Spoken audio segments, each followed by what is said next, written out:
नमस्कार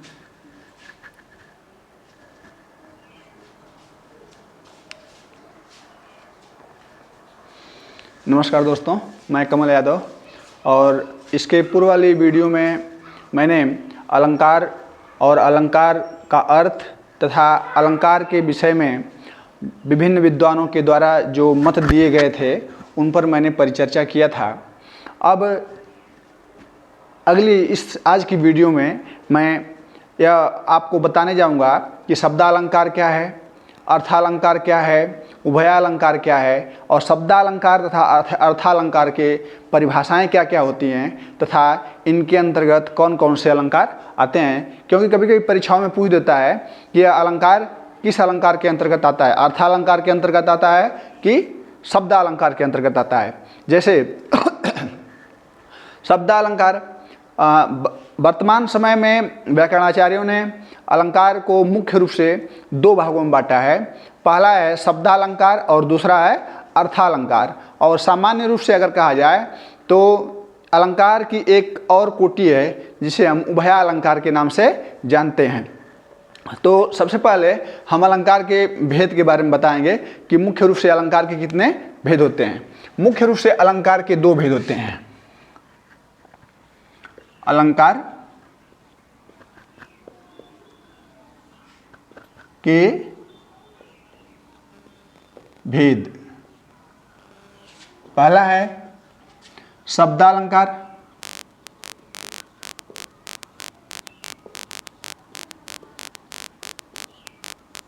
और दूसरा है अर्थालंकार। अर्थालंकार, शब्दालंकार, अर्थालंकार और तीसरा है उभयालंकार। उभयालंकार।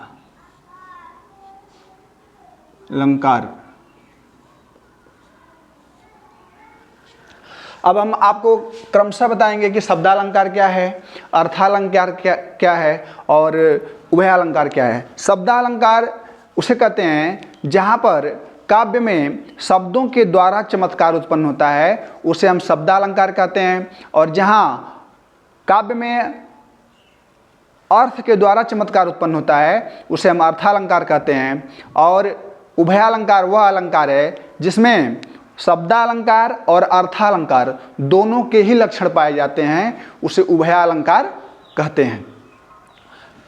अब शब्दालंकार अर्थालंकार की परिभाषा तो मैंने आपको बताया और इसमें यह भी बताना होगा कि शब्दालंकार के अंतर्गत कौन कौन से अलंकार आते हैं, अर्थालंकार के अंतर्गत कौन कौन से अलंकार आते हैं। तो सबसे पहले मैं आपको शब्दालंकार के बारे में बताऊंगा और इसके उपभेद के बारे में बताऊंगा।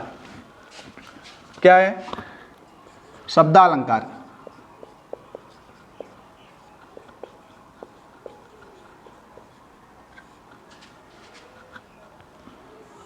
परिभाषा क्या है?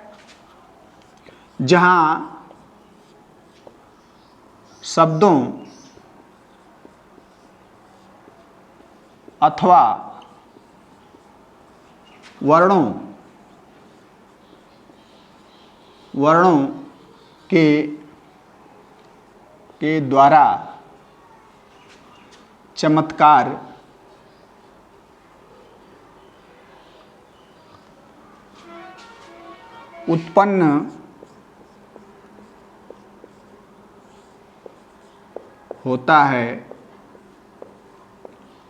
होता है उसे शब्दालंकार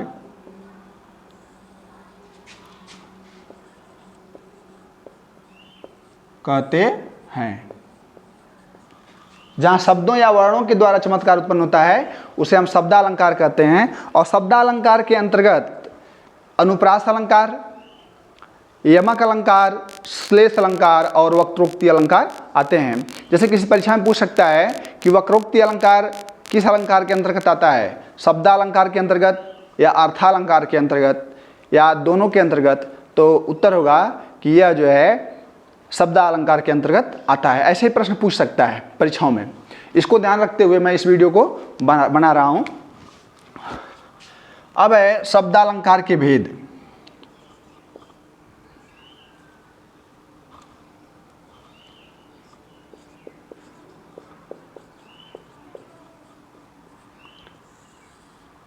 के भेद कौन कौन से हैं? पहला है अनुप्रास, अनुप्रास अलंकार। अब इस अनुप्रास अलंकार के 5 भेद होते हैं।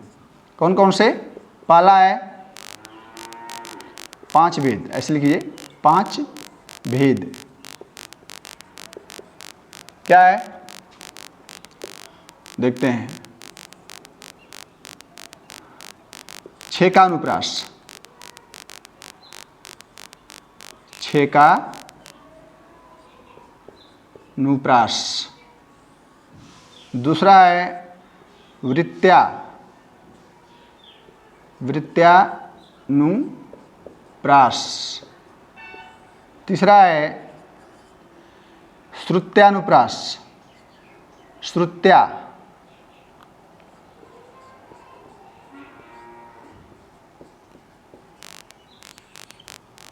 चौथा है लाटानुप्रास, लाटानुप्रास।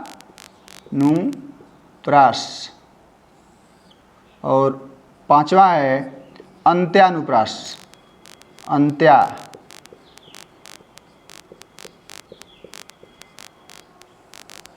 अंत्यानुप्रास।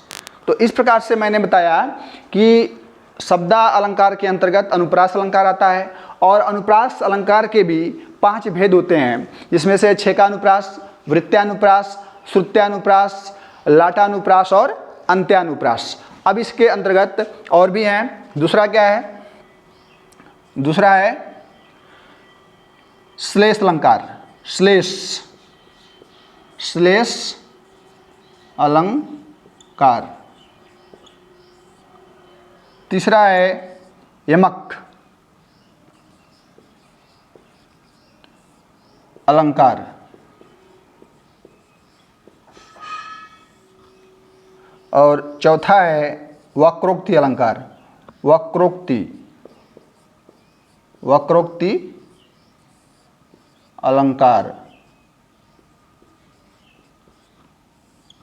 तो इस प्रकार से मैंने आप लोगों को अलंकार के मुख्य भेद और फिर उसके अंतर्गत उनके भी उपभेद, जैसे शब्दालंकार के उपभेद को मैंने आपको बता दिया। अब इसके आगे अगली वीडियो में मैं आपको यह बताऊंगा कि अर्थालंकार किसे कहते हैं और अर्थालंकार के अंतर्गत कौन कौन से अलंकार आते हैं। और फिर इसी तरह से सभी अलंकारों के नामों से परिचित कराते हुए फिर मैं सभी अलंकारों के बारे में विशेष रूप से आपको जानकारी दूंगा। धन्यवाद। आप लोग मेरे चैनल को लाइक, शेयर और सब्सक्राइब करें। इसी के साथ मैं अपनी वाणी को विराम देता हूँ।